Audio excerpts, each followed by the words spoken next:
And that's when I realised that modern piracy isn't like Assassin's Creed Black Flag. And we're live. You are now listening to Radio Rufus.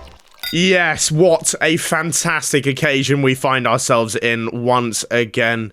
Honestly, just respecting and admiring the release of another seminal and career-defining piece of internet media. This is episode 20 now of Radio Rufus, and we're back to our usual singles action, man on man, going at it, and by it I mean the news, for an hour plus. Aidan, say hello to the people. Hello. That is producer Aidan. I am Rufus. Still Rufus. I have always been, and I will always be. I am permanent. I do not erode through time. We are here to bring you news, sports, games. We are men of the moment being mid-1960s, and some of the news is from then, and some of the news is from, like, The Guardian in 2017. It's what we do. We take traditional radio segments and we put a spin on them. Speaking of those, let's get into our first segment. It is not news. Here's what hit the headlines this week. We've got a relevant story for the first time in our history, because a prison guard has been arrested after a video of her having sex with an inmate went viral. A blind man has failed a citizenship test after being denied Braille. A man has been arrested after using AI to make his boss appear racist. And the arrival of woke coke demand soars for ethically produced cocaine. Let's start off with our first story. And the Metropolitan Police said it began investigations on Friday after being made aware of a video allegedly filmed inside HMP Wandsworth, which is a prison in Wandsworth, adding that a woman had been arrested on suspicion of misconduct the same day. It is not known when the footage, which showed an officer initially in full uniform, keyword initially there, I think, was filmed. So this is actually, for the first time, one of the biggest news stories of the week. We saw it and we're like, well, we have to talk about this. This is actually what we talk about on our show. So basically, a prison guard has been caught shagging a prisoner, and it's made the headlines. My favourite part of the whole video is the fucking cock cellmate just watching along, smoking a fag, filming it. Yeah. So, like, I am bad at multitasking anyway. I would find it very difficult to film while shagging. So I'm glad he enlisted his mate to sort of, for the cinematography. At one point, one of my favourite quotes from the film is he just takes a drag from the... Sorry, it's just wrong to describe this as a film. Right, well, that's sort of the quote, though. He takes a puff from the cigarette and then he's like, oh, this is a movie, you know. Well, I mean, it is crazy, but this must happen a lot more frequently than we realise. Yeah. Because they were acting like this is everyday business. No one in that video was surprised at all. Not the guard getting railed, not the prisoner railing her, or the bloke having a cheeky blem and, you know, pushing out to a live audience. I'm surprised by a lot of this stuff. Firstly, are they allowed a phone? Yeah. I thought you couldn't have a phone in prison. I think prisons are getting just fucking 2-star hotels these days. Yeah, we can't show this video, but honestly, it's more well-stocked than some Premier League. They had a full spice rack on the corner, I noticed. Are you sure it was a spice rack? Well, it looked like it. Yeah. I don't know what type of spice. But they also... I get what you mean, where it probably Peri sauce, I would probably. It's all the peri sauces stolen from Nando's. The Saka range. Yeah. It probably happens more often than you'd think, but there's not always some gobshite fucking vlog in it. That's true. See, I have watched prison documentaries before, and apparently one of the ways that they would get it, obviously, generally, if you're in an all-male prison like that, not a lot of female contact, because most of the guards are men as well. So what they would do in situations, in pure desperation wanks, they would call, I don't know, a business on the phone, and the receptionist would pick up. Yeah. And oftentimes that's a woman, right? And they would just crank it to the dulcet tones of the receptionist. The sound of a woman's voice. Yeah, because they were so deprived of all female contact. Yeah. And I spent 2 weeks in a hospital once recovering from an operation, and I didn't see women in the outside world for that whole time. And after 2 weeks, I went out, I sort of get it. were you just living every possible like nurse porn scenario in your head? It's hard. It's a difficult question to answer because obviously, like, at the time, I was just in a lot of pain. Yeah. But What were you in hospital for? I'm not going to say. Right, okay. Because I know I'll just get bullied by my own fans. That's why. I'll tell you after. But it's like a funny injury. Is it anything to do with your knob? It is? We're not getting into it now. Anyway, Charlie Taylor, the chief inspector of prisons, which is rough job, I think. Yeah. Like going around, I think school inspector.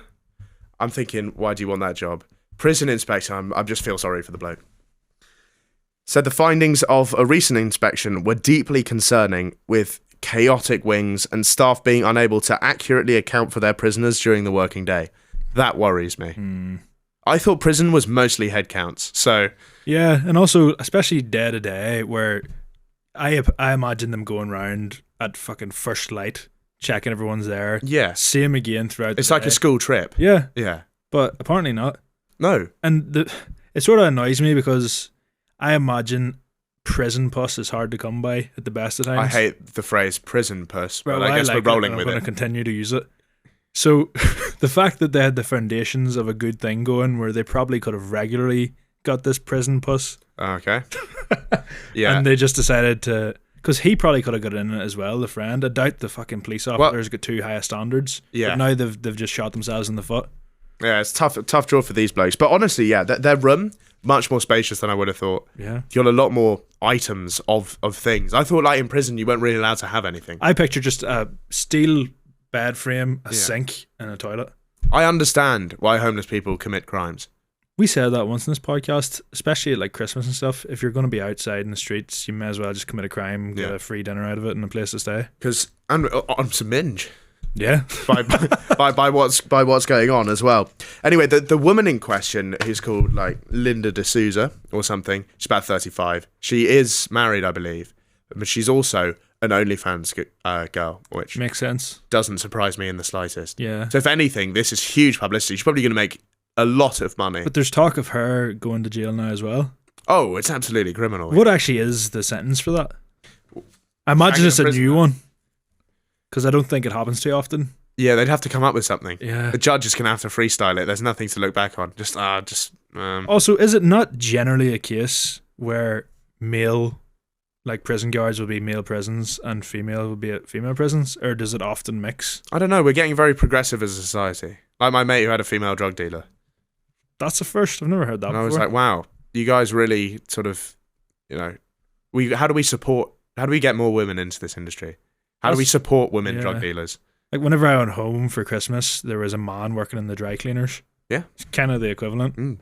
Yeah, awesome. It's like when you have a male nurse Yeah. and you're like, I didn't really want you to be here, but like, Especially during your 2-week stint. yeah. Yeah, the prison's governor, who's called Katie Price, I doubt it's the same No one. wonder there's so much shagging going on. With her in charge. I doubt it's the same one, but I haven't heard from Katie Price in a while, so you never know. Yeah. She's resigned during this inspection because this has happened on her watch, basically. Would you say she's one of the first people that were famous just for being a slag? I don't know. Is that what she's actually famous for? It's really all happened before I was born. I think that's what it is. And just like messy dating histories. I literally have no idea. We'd have to get Katie on and ask. You could ask her that exact question. I'm sure she'll absolutely love that. Hugely respectful stuff here at Radio Rufus, as always.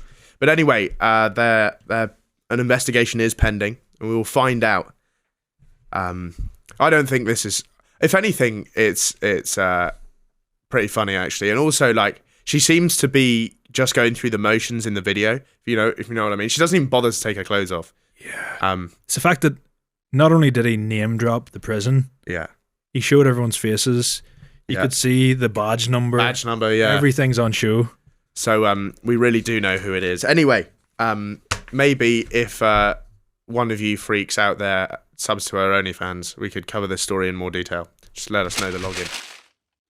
On to our next story then. A blind man has failed a citizenship test after being denied Braille. And like that one tiny girl in that picture with with the 5 blokes, we now go over to the BBC. A blind man denied US citizenship after immigration agents refused to provide him with an English language sentence to read in Braille. Lucio Delgado, 23, was born blind and uses a cane to get around. He moved from the US to the US from Mexico 6 years ago. Mr. Delgado said he was offered a large print sentence to read, which he could not because he's totally blind. So the size of the font doesn't make a huge amount of difference. Mr. Delgado, who is legally blind under Illinois state law, was told he must get a doctor's note to prove his condition. Surely you could just do the old... and you'd know. Flinches. Yeah. Have you seen the photo of this fucker? All you can see is the whites of his eyes. He looks like the fucking Undertaker. You don't need a doctor to prove this man's blind. He doesn't have any pupils or anything. It doesn't look like it. I'll get the photo up real quick. Are his eyes just looking the wrong way? Like, backwards, I mean, into his head. I used to always try and... You never really watched WWE, but you're aware of the Undertaker. He used to do that. I used to always do that when I was younger, and my mom used to tell me my eyes would get stuck like that. I think that's what happened to this fucker. Tell me this fucker... It's kind of ironic, because we were just talking about Katie Price, and kind of resembles Harvey. He does. I mean... And I know that's not like a slight on sort of having any sort of disability or anything. He genuinely does look a bit like him. Same sort of face. Yeah. Yeah, I can see what you mean. Like, I would assume that he's blind. I would assume he's trying to put a curse on me. Or like, maybe is he just looking all the way to the left? You can see it's the most vicious side eye, like, I think. Or is it just he's got no eyes? The man's got no eyes. If that's the case, I think he's definitely blind then. Yeah. So a man with no eyes, the immigration agency told them they couldn't prove he was blind. Also, sorry, it said he was here for 6 years. Is it only after that amount of time where they're like, oh, you should probably do a citizenship test? Or was he like illegal up until that point? I don't know. The thing is, he did come from Mexico, so you jump to conclusions about the legality. Jumped to walls. Yes, jumped over walls and conclusions about the legality of this immigration, but it doesn't say for sure, so I don't know. I just think I couldn't do being blind. I don't think. Yeah. Like, you know, even I can see perfectly well, and I still struggle a little bit using the loo in the night when it's pitch black. Yeah. Like I'm feeling around the walls, sort of like. Yeah. I'm sort of doing a kind of sidestep shuffle around and touching every surface on the way to the toilet. And then whenever you actually do take the fucking meat and 2 veg out, the only thing you really have to base it on is the sound. Yeah. So you're trying to like really, really make use of that. Having a wee in the night is terrifying because you don't know where it lands until you hear the water. Yeah, but you know what? It's kind of tricky because I had went out a while ago. Are you just going to stand up for the rest of the podcast? Doing something different. Right. I think everyone who's watching on video version is getting treated to you probably full crotch shot. You probably can't even see my head in that. No. Right. So for the listener, we're now both standing up. We've never done this before. Yeah. Uncharted territory. First time anyone in podcast history has seen Aiden's trousers, I think. Pair of shorts on today. Yeah. Wonderful. Lovely stuff. So yeah. I was saying that maybe it was actually probably a couple of years ago. I came home after like maybe 12, 13 pints. Yeah. And initially fell asleep on the sofa, then made the brave trek to the bog to take the fucking the moonlight piss. Yeah. And I thought I was hitting moonlight piss. It's beautiful, isn't it? I thought I was hitting nothing but net because the sound the sound replicated that of my piss hitting the toilet bowl. Yeah. And it wasn't until I started to feel it going around my toes that I realised if this is the toilet, I was here. Yeah, I just pissed all over the floor. One step over. Yeah. Mate, this happened to me. So me and my mate used to do this thing, and from a story, it looks weird, but we thought it was funny at the time. Yeah. So basically, the boys' toilets in school had a sort of urinals were going along the wall, but the wall sort of jutted out in the middle, and there was basically a sort of imagine a sort of kitchen island, like high wall, but it had a urinal on either side, so you could actually stand there and look directly in the eyes of someone else if you were both using the urinals at the same time. I don't know about that. It was just terrible design all around. Yeah. So my mate, for a laugh, he was like, let's do a staring contest, but we're also having a piss. So we were standing there, basically locked eyes, we're having a piss. I'm like, this is great. I win staring contest, but then I look down, right? You haven't pissed at all? I've pissed on top of I've been pissing on top of the urinal, and it's just run down the sides, and I'm like sort of standing. Fortunately, I had shoes on, but I'm standing in a puddle of my own urine. Didn't notice the whole time. Yeah. And every single other person is just stood behind me going, what's going on? And like everyone's just like, nobody warned me. Everyone's just speechless. I think the real like sort of difficult part of that is actually getting the piss out whilst maintaining eye contact. Really? That's a real winner, because I have a couple of friends that if I'm standing beside them in the urinals, they can't go and get really bad stage fright. Really? So if someone's staring, if anything, it's easier. Yeah, it doesn't bother me. It never has. It's competition for me, so I'm like I'm motivated to get it. You're out. trying to piss harder. Yeah, exactly. Yeah. You know what they say: run faster, piss harder, jump higher. Yeah. So we did that a couple of times. The game stopped quickly after that occasion. And it is like there was so much piss on the floor. It's like you couldn't even clean it to a respectable degree without industrial grade materials. Yeah. So I basically just grabbed a couple of those blue towels, threw it down on it, threw it on top, and just ran away. Yeah, you ever see like the real Mighty Thirsty, those teleshopping ads where they put like one piece of kitchen roll on top of the ocean, and it just absorbs it all? Yeah, it's like somehow like Moses parted the Red Sea with one sheet of plenty. Like put it down, just sort of like opened up. Yeah, it's always on. It used to be the worst thing ever, because you'd be watching like Jackass on Viva or MTV, and you'd fall asleep, and there'd either be some fucking absolutely terrifying horror film on that would wake you up with a jump scare at like 4 a.m, or else some fucker trying to sell you a mop and teleshopping. Yeah, absolutely. Over here, I was going to get the education I couldn't get in Mexico. I was going to be someone. I was going to make my family here and there proud, said Delgado. Unfortunately, the letter he got back said, rejecting him from citizenship, you were unable to read a sentence in the English language. Regrettably, that means you were unable to achieve a passing score on the reading portion of the test, which was going to be tough, whichever way you slice that.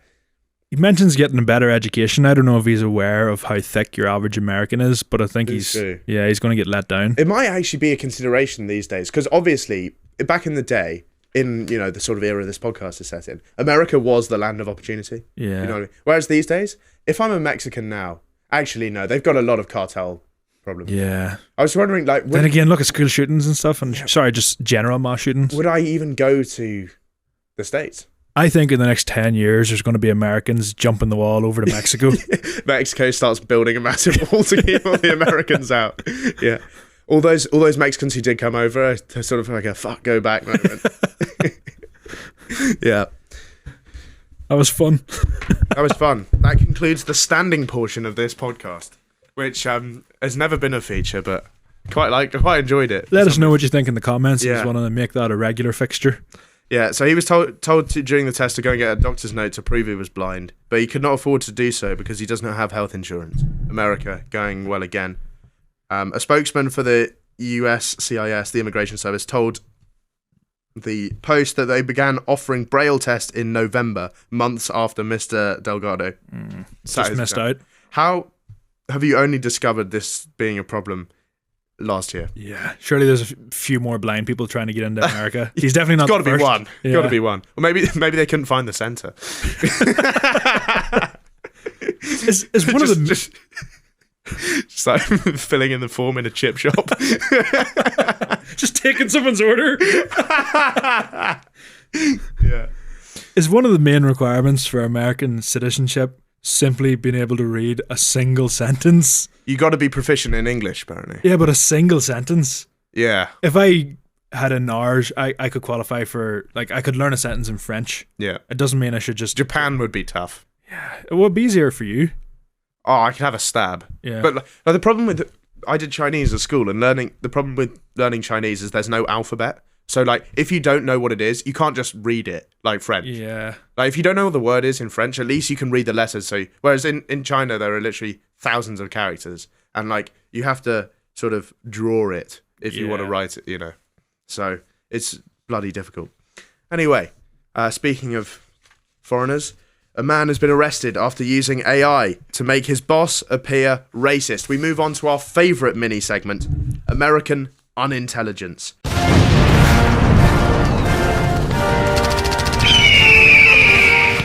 A high school athletic director has lowered the already questionable reputation of PE teachers as he now faces criminal charges. For the first time for someone with his job, he is not facing allegations of inappropriate behaviour with the sixth form girls. The trigger-happy police force say he used AI to generate the voice of the school principal, Eric Eiswert, leaking fraudulent clips to students to lead the community to believe the head said racist and anti-Semitic things about students and other teachers. I think this is actually genius. Like, fucking Califreezy, if you're watching this, I want a significant increase in my salary. Yeah. There's going to be some mad video surfacing really soon. You're holding the bosses at ransom. Yeah. I mean, we are now getting to the stage of AI, whereas before, it was easy to tell. Yeah. Whereas, like, Drake made that shit Wagwan Delilah song, and everyone was like, yo, this is AI, this is AI. And then it wasn't. Yeah. So now the lines are really sort of becoming blurred. The best one I've seen... It terrifies me. Yeah, it actually is really scary. The best one I seen was like a Garth Southgate interview. Okay, I was wondering who Garth Southgate was there for a second. I thought like, but it's Gareth. Yeah. And I was kind of like, whenever I heard it, I was like, surely you didn't say that. Is that the one where it's like, why the fuck would I pick Jordan Henderson? Yeah. Because it sounds spot on. Yeah. But you can just kind of tell by the way his mouth moves. Yeah. But like, give it another few years, it's going to be perfect. Yeah. And then like, it does make me wonder, for all of our careers, like, I've said some questionable stuff and it's not AI generated. Yeah. But just imagine the sort of things that AI generated and people would just take it at face value. True. But it also gives you an out whenever you do inevitably say something that will... Oh, I can never be cancelled again. I'll be like, computer made this, mate. It wasn't me. Yeah. This guy's got a great name. Dajon Darian, 31 years of age, was arrested on Thursday for charges of stalking, theft, disruption of school operations, which is a funny crime. Yeah. Disruption of school operations. Strange. Yeah, a guy at my primary school ate his own shit once, and that definitely disrupted school operations. Yeah. At least for a bit. That would. Yeah. You know what was the biggest case of disrupting school operations? Whenever a dog got into your school. That's never happened. Really? Just what? It's like a wild, rabid dog. Yeah, like someone... Well, my school was like beside fields, and also like a few estates were down the road, so people's dog would have got out and would have ran into the field, then got into the school, and everyone just lost the plot. It was like a fucking non-uniform day. You know, like that kind of hype. Yeah. And everyone was running around. The dog was chasing us around the playground. That was like the peak primary school day. This girl kicked me in the balls once, and that really did disrupt school operations, at least for me, for like half a period. Nothing worse than that. And it was bad because like I actually teared up. Yeah. Not only because it was painful, but also the embarrassment of some girl just kneeing you in the nuts, and then... What did you do to warrant this? Because I'm assuming it was something. So we had one girl. I feel like every school has the one girl who's good at sports. And so we had a girl who was so good at football, she just played on our team, on the lads' team, right? Mm. And like, when she was in the zone, you did not want to get on the bad side of her. Yeah. One of those. So like, I can't really remember what I did, but basically that's what happened. And I ended up taking a knee to the old hog and oranges. Yeah. And yeah, it wasn't brilliant. There's one time, there's just a really, really unlikable girl in my class. She just a complete fucking dickhead. She was like put out of school trips and stuff for shoplifting and just one of those type of shoplifting on a school trip's fun. We went to our school trips. You would just go to a shopping centre. No, that's not a joke. But how is that? A school trip's meant to be like an enriching experience educationally. They just took us to a shopping centre and we got like slushies. But you go there on the weekends. That was then we just went back to class. But she went in. It's just like the teacher's too hungover to teach a proper lesson, so he goes for a slurp. It was our whole year went. We fucking looked forward to it. You got to go on a bus. You got to go in like so bleak. You got to go in like a coach, which was a step up from your average school bus. Yeah, right. While your friends, if you got back seat, you were hot shit. Yeah. And then we got there. There was like a very small arcade section, which was class.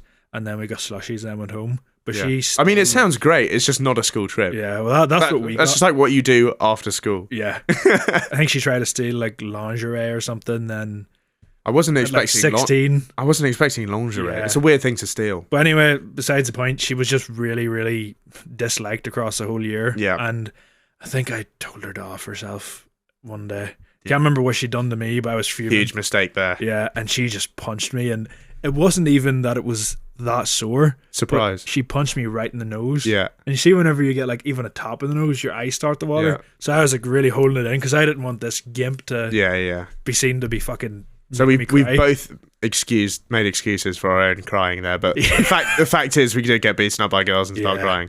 The scheme began, this AI scheme, due to a feisty workplace rivalry between the two men. Mm-hmm. The headmaster accused Darian of stealing exactly $1,916 in school funds, which was meant to go to a football coach who was never hired. He also threatened that his contract would not be renewed. So this audio clip started to circulate. The headmaster was removed from his job and flooded with hate and calls to the school. Dodgeball expert Darian was captured attempting to board a flight to Houston, which, like, I understand running away from your crimes. Yeah. This one's a funny one to run away from because it's just, like, so unserious. Yeah. Yeah. It is. It's strange. And he's like, shit, I got to get out. Town's hot right now. It's like Trevor from GTA. He's like, I can't be seen around these. He's got 5 stars. Yeah, helicopters in the sky. Yeah. And he would have gotten to Houston. Unfortunately, he was stopped by airport security because he had a gun in his bag. And then when officers ran his name in a search, they found his arrest warrant. And so police just turned up at the airport and took him away. If you're going to run away, don't bring a gun. Don't bring a firearm on an airplane. Maybe he thought that the fucking fuzz was that hot on his trail that he needed to protect himself. On the plane. The most mental thing about that, though, is that it seems like he packed this Glock as casually as we would pack shower gel. Yeah. And he's like, oh shit, I should have put it in the checked baggage. It's like, you know when you like accidentally, I've been rung up on some stupid things. They go and inspect your bag. When you get your bag down, you're just praying, just go straight through. Don't give me the inspection, please, because you're going to waste 4 minutes of my life, and that is valuable to me.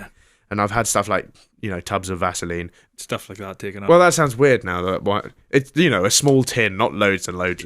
I'm not just taking gallon of Vaseline. Tubs of Vaseline on holiday, but yeah. Do you reckon Americans factor the gun into our like wallet, phone, key check?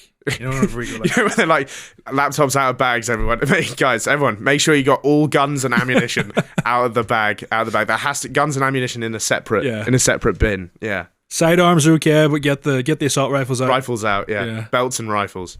I get stressed sometimes whenever I know that the liquid in my bag is maybe slightly over 100 mil. Yeah, you ever risked it with a big 150? Yeah, and this fucker's bringing a gun. Yeah, I know, it's ridiculous. So the upshot is, the principal is expected to be reinstated. They know it's fake now, and that guy is going to get terminated. So we move on to our next story then, and I've got a question for you, Aidan. Mm-hmm. When you consume enormous quantities of blow, are you concerned about the impact of the lines you snort on the standard of living and the welfare of Colombian farmers? Like when you're absolutely pinging out of your mind on a load of bag, do you have any ethical concerns? When I am absolutely spacebound, reveling in the you are in the stratosphere, the upper levels, with a fucking snout full of Colombian washing powder. Yeah. I can't say it ever crossed my mind. No? No. Well, if you do have sort of, what's the word for it? Like climate anxiety. Yeah. Which is when people who are like disturbed by global warming and worry that it's going to ruin everybody's lives. This is like, I don't know, cocaine anxiety, but there's got to be a better word for it than that.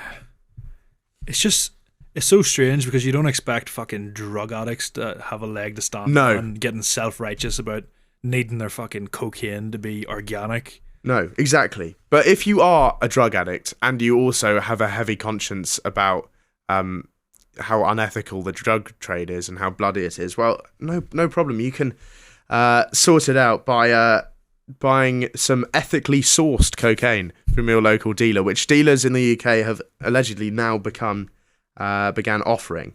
And apparently there's a really high demand for this sort of thing. It's become, a sort of trendy thing in the way that, like, I don't know,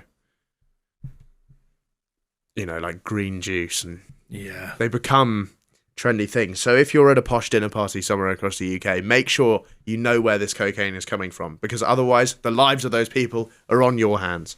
The reason I said the like ethical concerns around it never really crossed my mind is because part of the thrill of cocaine is getting it from a dodgy Eastern European man in a fucking STD breeding ground of a nightclub. Yep. And you don't really know what you're getting. You don't know if it's going to be good or bad. You don't even know what fucking substance it is. You don't know if you're going to wake up tomorrow. Yeah. It's like a pack of Rebels. It's taking the fun out of cocaine, I think. Right. It's like when you open up a bag of fruit pastels and it's all purple ones. Yeah. And it's like, whoa, we've hit the mother load here. Or whenever you get a pack of randoms and there's no ice cream cone in it. Oh, yeah. The ice cream cone is shit. That's the best one. No. Fuck yourself, ice cream cones. That's my least. I thought you were saying that's a good thing. I love the ice cream cones. Mate, Roundtrees, if you're listening to this, get the ice cream cones out of the randoms. They're garbage. Make it their own one. Make their own one, which is just ice cream cones. I'd buy that. And then I'd have all the others in the randoms. We should share a bag of randoms sometime. That was very sort of forward, flirty, yeah. Very sexual. It's getting every week this podcast gets slightly more homoerotic. It really does. Right. So basically, I do sort of agree with your point. It takes a little bit of the romance of the drug. Yeah. If you're like, this is totally legitimate, this is totally clean, you've got nothing to worry about. I don't want it now. These guys this is fair trade cocaine. These guys are well compensated. Yeah. This is UNICEF cocaine, you know. This is UNICEF cocaine. this is, you know, we're giving people jobs with this stuff. I'm just picturing that at the bottom of like the 2009-10 Barcelona jersey. Yeah. UNICEF. Snort. What is it? Snort the world or something? Snort the world. That's their phrase. Messi scoring a banger. Yeah, so it takes away a little bit of the fun, and also the what they cut it with, right? That worries me almost more than doing the drug itself, because like that could be literally anything, like from dust to ket. Yeah, and I'm not. There's a big case. I'm not built for that, so I couldn't do it. I couldn't bring myself to do it, but I do get your point. There was a big case in a club in Belfast where all the coke was just 90% washing powder, and people were fuming. Persil. Yeah, it was all Persil, 90% Persil. They were selling it for the exact same price, and it's all people that's never done it before. Yeah, that don't have their own dealer. Yeah, so it's just some fucking dodgy fucker in the bathroom. What's the 10%? People that have... What's that? Sorry, did I say 90% haven't done it before? No, it's 90% washing powder. I don't know. 10% might actually be cocaine. Maybe. Yeah. But it's like... Oh, I'm imagining it a bit like a dishwasher tablet. In that it's mostly one colour and then there's a red bit in the middle. Yeah, like a bit of blue or something. They just sort of crush that up and put it in a bag. Yeah. But it was Thompson's nightclub in Belfast. I'm going to name drop. Shout out Thompson's. Yeah. People were fucking fuming. Yeah, it's basically a laundromat. And handing out the same stuff. It was an absolute dive. Probably the druggiest club that anyone will ever encounter. Is it still around? Yeah. It's very popular. I think we should, next time you're back in Belfast, I'll fly over for a day and we'll go to Thompson's. We also need to go to that bar in Dublin that made the Calpol cocktail. True. Yeah.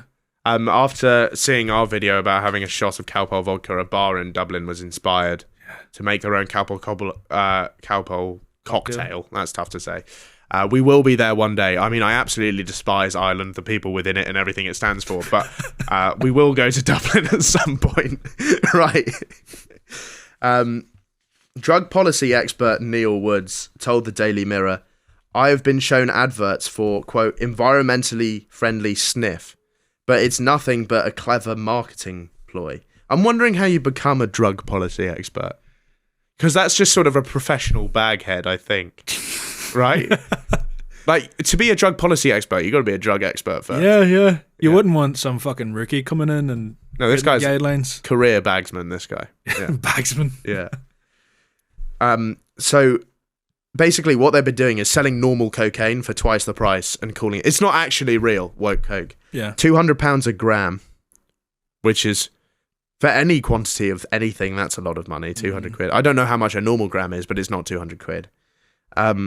Basically, Neil Woods stated that there is literally no way to produce environmentally friendly or ethically sourced cocaine. It's literally not even possible because of the illegal trade. And basically, this whole thing is another way to fuel the obscene amount of money being generated by the cocaine trade in the UK, which is 4.95 billion US dollars annually. Fuck me. Which is like a substantial portion of our GDP there being wasted on mediocre bag. Yeah. There's no way you can fair trade illegal drugs. Davina Taylor, who was a member of the Primrose Hill set, are you aware of this group of people? I have no idea what that is. So they're like big stars in the 90s. We're talking sort of Kate Moss. Who else was in there? Like Jude Law. Not Anton Deck, no. Right, okay, I lost interest. Can you imagine Anton Deck doing a load of bag with Kate Moss? Cocaine. Yeah. Imagine them hosting I'm a Celebrity with a fucking snout full of coke. Yeah. So the Primrose Hill set were like this, this group of big celebrities at the time, sort of Noel Gallagher, Ewan McGregor, right. sort of thing. And basically they were known for doing loads of bag. It sounds completely like a cult. A little bit, yeah. But basically, she claimed, this is her experience with woke coke. In Chiswick, which is in London, everyone's got woke coke. It's from, quote, sustainable sources in South America. They're like, hi, darling, I've got woke coke. It's all PC, £200 a gram. Which, how cocaine can be politically correct. Yeah, Cocaine. yeah. So basically, the things they're into are vegan food, organic wine, woke coke, and a spliff. I think vegan coke is the last thing the world needs right Isn't all coke vegan? Yeah, good point. Is it? Yeah, it's not as if they're putting like fucking beef gelatin and cocaine. Yeah, it's like a Bisto cube. Yeah. Do you know I found out fruit pastels are vegan? Yeah. A lot of fruits aren't usually because of the gelatin. Like true. Yeah, of course. Yeah. Wow. So that's a top tip for all the vegans watching. Yeah, to all the massive amount of cocaine and fruit pastels. Yeah. That probably was the diet of the Primrose Hill set. Yeah. That's how Kate Moss was so skinny. Just cocaine and fruit pastels. That's all she had. Is she the one with a gap in her teeth? Well, Daniela Westbrook's the one with a gap in her nose. Like, she had no septum. She'd done so much cocaine that it had been dissolved. Is Kate Moss She's the supermodel. Get the London look? Very skinny. Woman. Yeah, she looked like she'd done loads of heroin. Fruit pasta would be a nightmare for her with that gap. Just slide them in. Yeah. One after the other. Let's get into the sports then. Snatch of the day coming at you now. And we revisit one of the most loved stories we've ever talked about on this show. England may have played like a team full of people who get picked last in games at this year's Euros. But we do have an international sports win to be happy about. 8-year-old Pekingese dog Wild Fang took the title in the 2024 World's Ugliest Dog Contest in California on Friday. So this year's event has happened. Now, I do want to point some things out. Wild Fang is from Oregon, but this is an English win. Explain. So Wild Fang is a Pekingese dog. Peking is obviously the old name of Beijing, the capital of China, which was briefly under British control during the Opium War. So this is an England win. Okay, I see where you're coming from. The logic is undeniable. Pekingese is something you order in a Chinese to me. Yeah. No, it literally is. Peking, what is it, Peking duck. What, is it nice? You know crispy aromatic duck? Never had it. What? That's like one of the main Chinese You strike me as a man who has consumed a lot of Chinese food. I absolutely have. And that's crispy aromatic duck is like one of the main dishes. I had a Chinese with fucking Big John like a month ago. Yeah. We polished it off after a podcast. That's probably the proudest I've ever been. Yeah. That's irrelevant though. My Chinese Just order. wanted to bring it up. Yeah. Just wanted to name drop Big John. Yeah.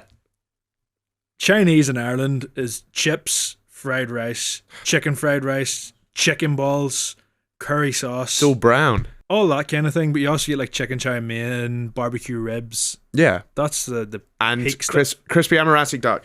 It comes with those little pancakes, hoisin sauce, spring onions inside. You roll it up into a sort of zoot and eat it. We should go for that someday after this pod. Mate, once again, you're just... It's wonderfully flirty in here. I also mean the editor behind the scenes. I want Matt there too. I don't want it to be a one-on-one. Yeah. It's just like your date with Matt. Yes. It would have been a lot worse had it just been the two of you whenever you got cancelled on. Yes, So me and editor Matt were going to go on a double date. We got cancelled, so we invited Aiden instead of those two girls. Still a great time. Probably better. Yeah. Either way, you're ending up with no minge at the end of the night. Well, Matt, did you end up with any? No. We didn't. Oh yeah, true. We did go to Inferno's once, and there was some minge in that. Yeah. But we don't need to get into that. We really don't. Anyway, getting back to this dog. Winning on his 5th attempt, he finally got... That was Martin Inferno's. Yes! Anyway, winning on his 5th attempt, Wild Thang finally got the grand prize of $5,000 and a trip to New York City. Which, once again, we went over this the first time. That seems like it's wasted on a dog. But, yeah. The trip is for the owner. No, just for the dog. Just send the dog to New York for a week. As a puppy, Wild Thang contracted a virus that almost killed him and left him with permanent damage, which you can see if you bring up a picture of this guy. Oh, sorry, I have it here. I need to drag it across. Let's have a look.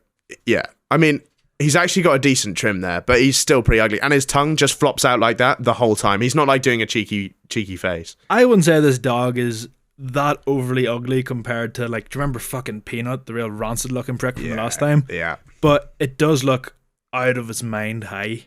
Yeah, agree. Like, that dog is off his tits. That's what the virus does to you. You're just never the same after that. You don't live on the same plane of existence as everybody else. He's 100% had like a few tokes of a wee doggies out before that. Yeah. Before that competition. His teeth never developed, so he actually has no teeth. Right. And his right front leg basically just is sort of paddles the floor. Does Wild Thang have a right eye, or is it? Yeah, good question. Or is he winking at us? We need to find a second photo to confirm. I think the virus took his eye. Right, okay. But he can still see more than Lucio Delgado from Mexico. So he needs to draft him in for the next Braille test. Mate, the best looking thing in that photo out of the woman, the dog, and the trophy is the trophy by a long way. Yeah. There is, we discussed this the last time, there's always a correlation between the dog being a munter and also the owner. They're not a million miles away. Yeah. Let's just say that. A 14-year-old bow-legged, one-eyed pug called Rome came second in his first attempt in the contest. Apparently, all the dogs, I didn't know this, take part in charity work, such as visiting hospice patients, which, if I was in a hospice... That would make me want to die more. Imagine being like a Make-A-Wish kid. Yeah. And you're like, oh, is John Cena coming? Yeah. And then this fucking thing turns up. You would just die even earlier. Yeah. And some dogs participate in the Wheeling Pug Relay Team, which raises money to buy wheelchairs for disabled dogs. Seen a dog in a wheelchair? No, I know. And also, I'm all for charitable causes. This seems like one we don't really need. Okay, I have a vague problem with charity. But I think there are some good charitable causes. This is not one of them. Yeah, no, I agree with that. Yeah. We don't need to buy wheelchairs for dogs. No. We need to spend that money on useful things. Yeah. Like wheelchairs for that fucking owner. That's so mean. I was going to say woke Coke, but yeah. I think the owners, though, they deserve a bit of stick because it's fucking cruel to be entering your dog into this in the first place. Especially fucking, what's the name again? Wild Thang. How much of a specimen do you have to think your dog is to enter it 5 different times? Yeah, mate, that's the thing. It's like, this is a career for this guy. Yeah. This guy's been gunning for the grand prize every year. This is like the year Benzema won the Ballon d'Or in between Messi and Ronaldo. Yeah. Because there was a dog who won like 6 times, like a real champion of the game, and this is really like a sort of who won like a cheeky Ballon d'Or, like just one, like Nedved, Xhaka, Modric, Luis Figo, fucking Cannavaro, Michael Owen, and Michael Owen's a great example. Like you just sort of forget that he won a Ballon d'Or. It's like this guy. People are going to forget this win. It's going to be relegated to history.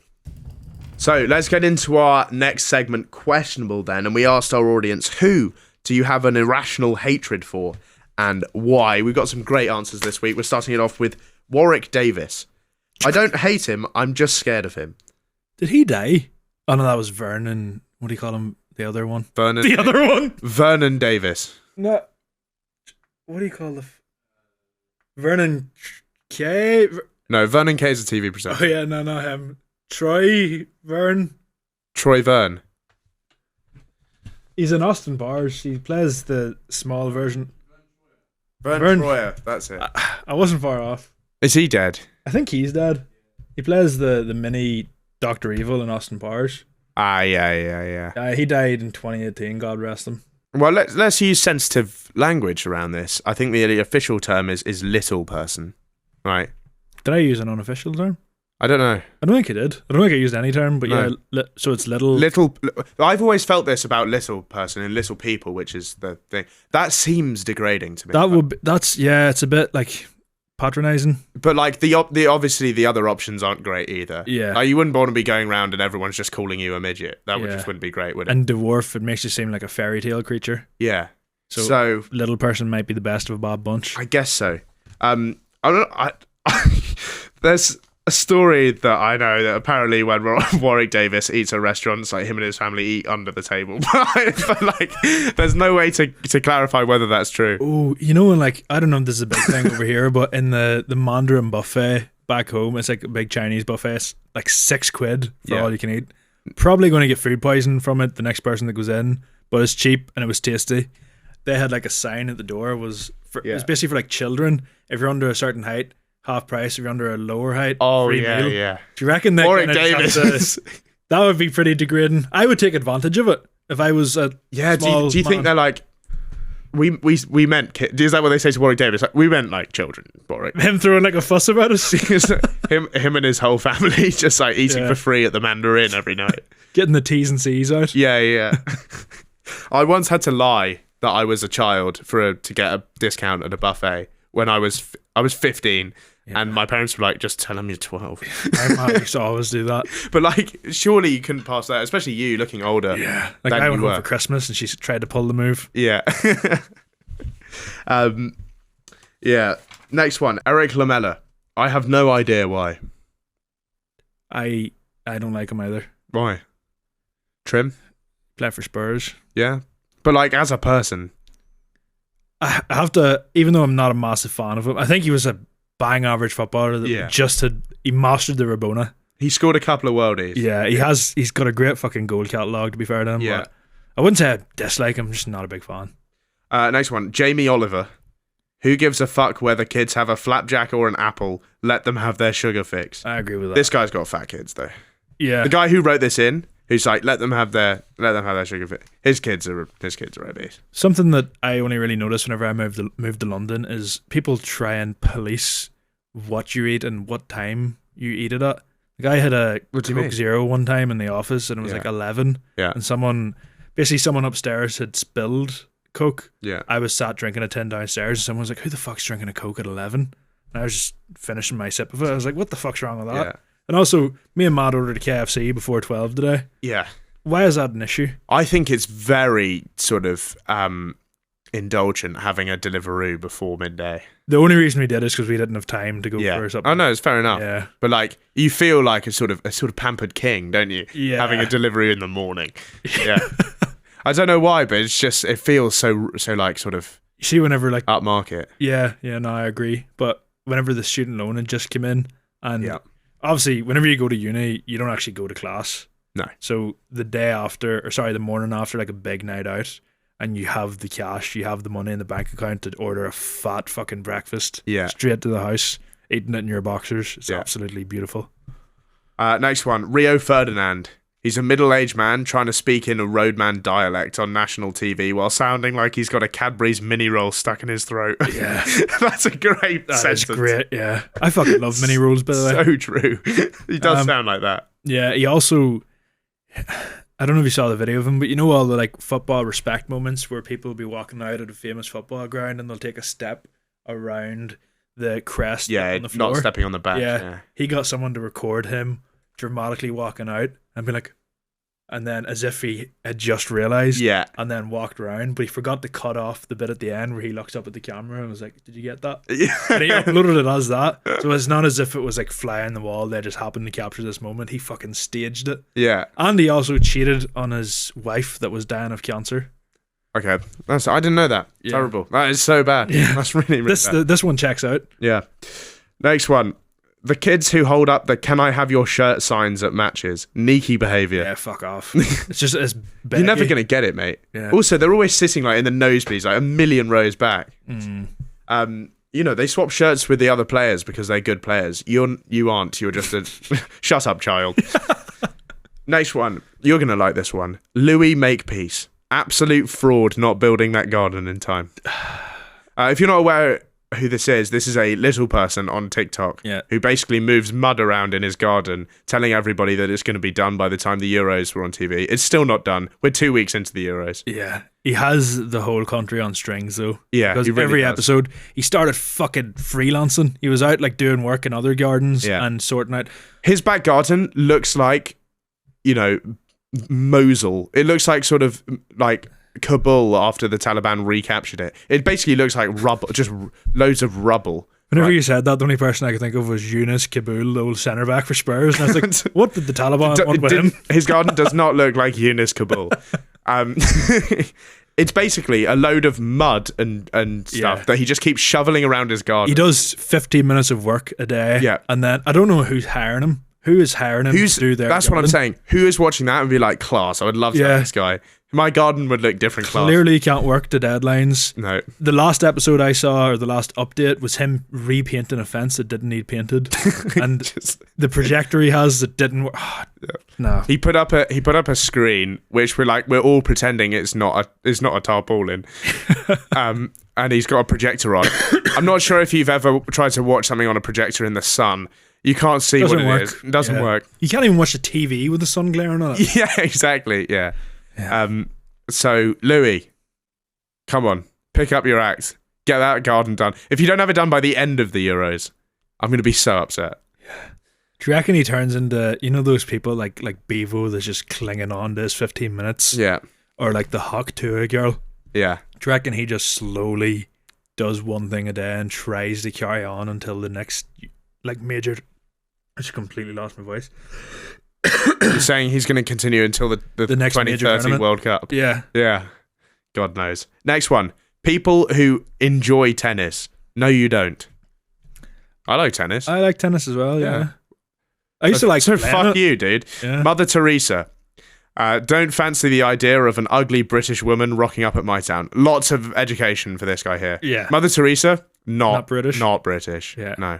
She's also she goes to sort of Indian orphanages. She's not going to rock up in I don't know, Dundee. The one thing, especially after... She's also dead.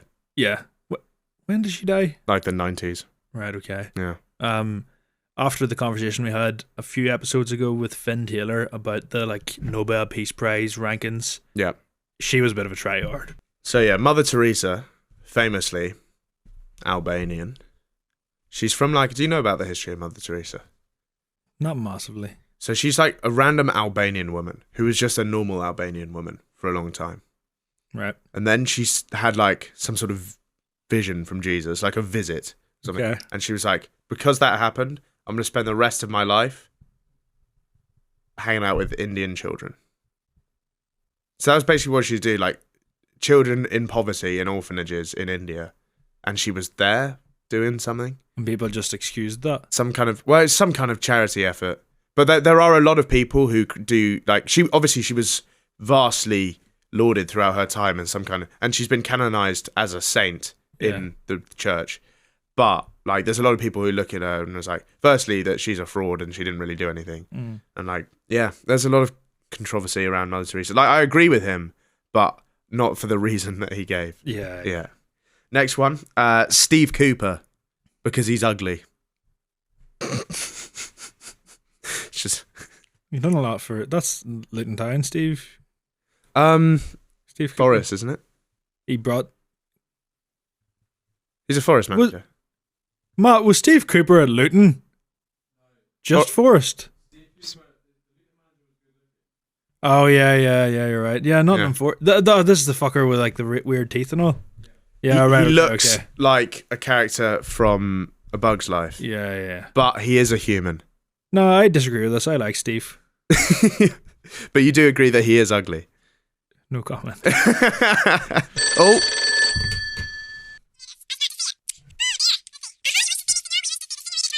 Yep. Wow, okay. I don't really know what to do with that news, to be honest. But thank you. Right. I've just had some breaking news in Down the Wire from our sports correspondent, Michael Phapps, in Los Angeles, California.